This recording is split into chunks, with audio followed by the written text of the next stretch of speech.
So John Stuart Mill was the product of a very unique education. His father was from Scotland. He had trained to be a minister in the Scottish Presbyterian Church, but he had run into a problem. When he arrived at the point of looking for work, he realized he didn't believe in God. This was a problem for someone looking for work in the Scottish Presbyterian Church or any other church anywhere else in the world. And so he decided he had to look for different kind of work, and he decided to come to England and to London and look for work in the world of writing. Magazines, newspapers, book reviews, all the many magazines that had come to exist in the late 18th century in London. So the Mill family moved to London.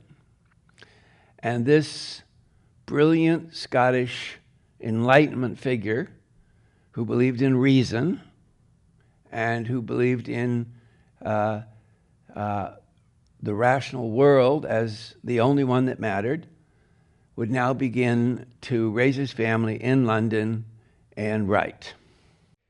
So in 1806, John Mill and his wife, with little money but enough to live moderately well, not affluently at all, watching their pennies, being very careful, but still in a nice North London suburb. You can see this picture of it in those days, horses and trees around. So this isn't some grimy London suburb. It was essentially a little independent town of Pentonville. And so they have a little son, John, and he is named John Stuart Mill. So Stuart from Scotland. Little John Stuart Mill will grow up in London, and in his lifetime he will certainly purify his speech and get rid of the obvious Scotch brogue. But of course his father had it.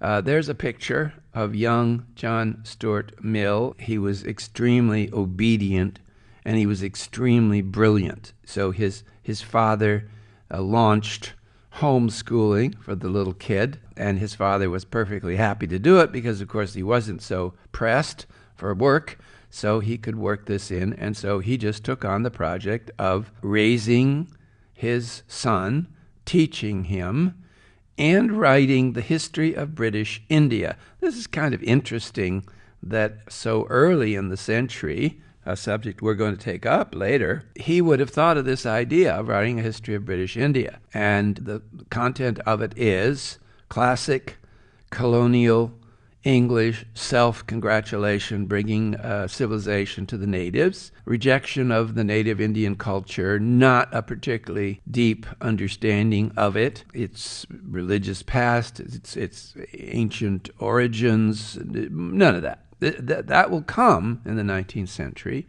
and English scholars will be responsible for some magnificent studies of different aspects of Indian civilization, but not at this moment, not by Mill. And so he exhorted and he extolled the civilizing mission of the British, which is the way a lot of British colonial thought for a long time. He is the first historian to divide Indian history into a Hindu period, a Muslim period, and then the British colonial period, which stands to this day. So John Stuart Mill's father was an editor, a very widely read political thinker, a foreigner in London, but man who comes and has lots of friends and makes it.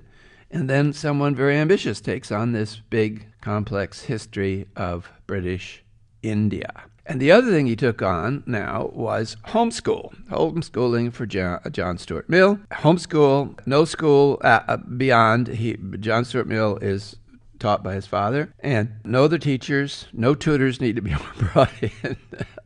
It would be James and his darling son, John. Now, John was part of a movement. He was part of a very, very important 18th and 19th century intellectual movement. Originates in Scotland, and its most famous writer is Jeremy Bentham. Often these people were called Benthamites. Bentham, as you can see, is older than Mill. He's born in 1748. He writes about his ideas, and John Stuart Mill took it up completely. He became very close friend of Jeremy Bentham in London in the period immediately after his son was born, and they're together daily and see each other, and Bentham writes things for the journal, and James Mill just simply takes over English utilitarianism from Bentham. So he adopts all of Bentham's principles and writes about them and puts them in the review, and he writes for other reviews. He writes for the Anti-Jacobin Review, the British Review, the Eclectic Reviewer. In 1808, he began to write for the Edinburgh Review. You see, these people were all from Scotland, so something that was Edinburgh Review they would be part of, and he wrote constantly for them. A lot of the theory, a lot of the writing around the Benthamites is economics, and how society works and how money works and how exchange works.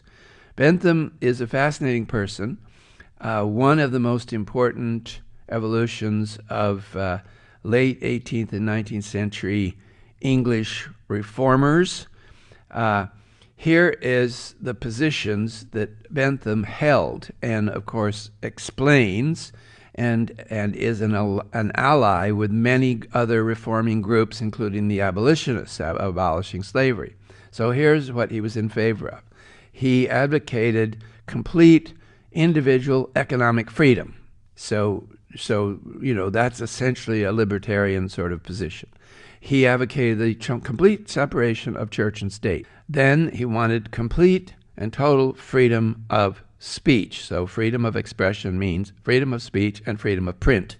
You could sum up both. He advocated complete and total equal rights for women. Now, you can imagine this is cutting edge revolutionary in 1830, because he's way ahead of the curve on this. That won't happen until the 1900s in Great Britain, but he speaks all the way through for equal rights for women, and the son of the man he's made his very close friend, James Mill, his son, John Stuart Mill, will write a book which will call for this too. Next, the right of divorce. Unimpeded, no-fault divorce. The state would get out of the business of deciding who was right and wrong, and they would let people get a divorce when they wanted to. This also is way ahead of the Victorian curve.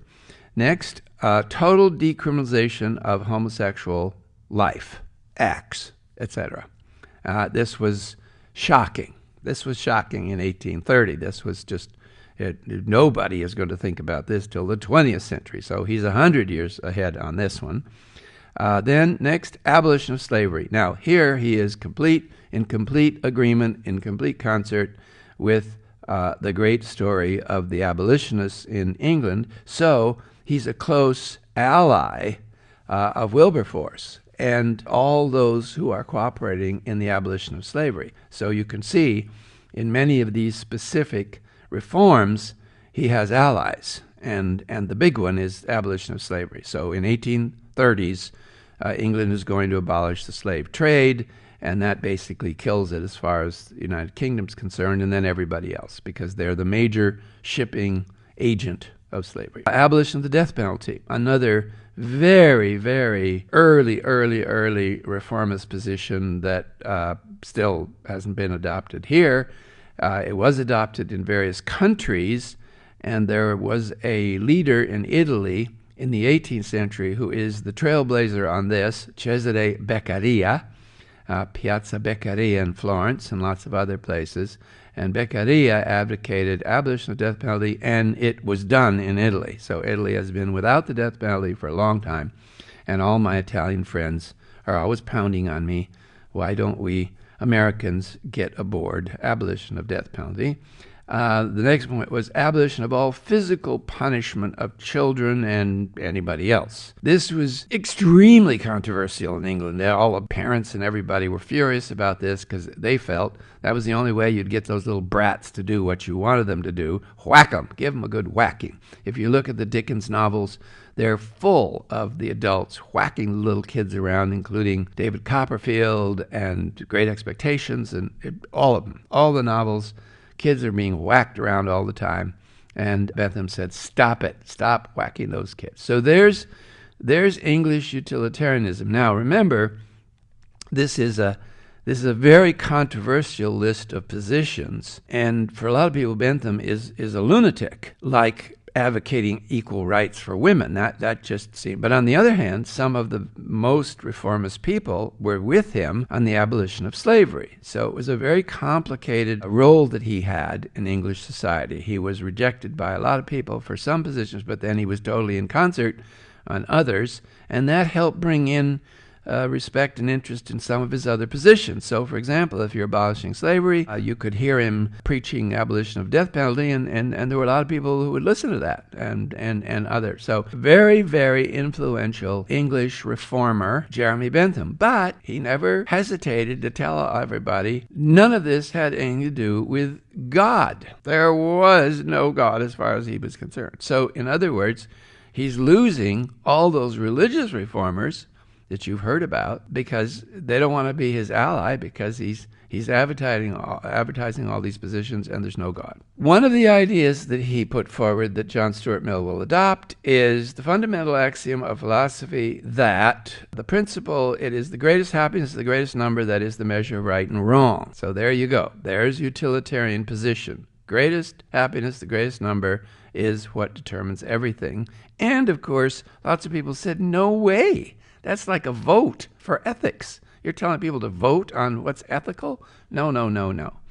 But you've heard that, and that is the utilitarian position. The greatest happiness for the greatest number of people is what counts. There are other people who will join him and be paired with him in different things. So Francis Hutcheson in Scotland is one.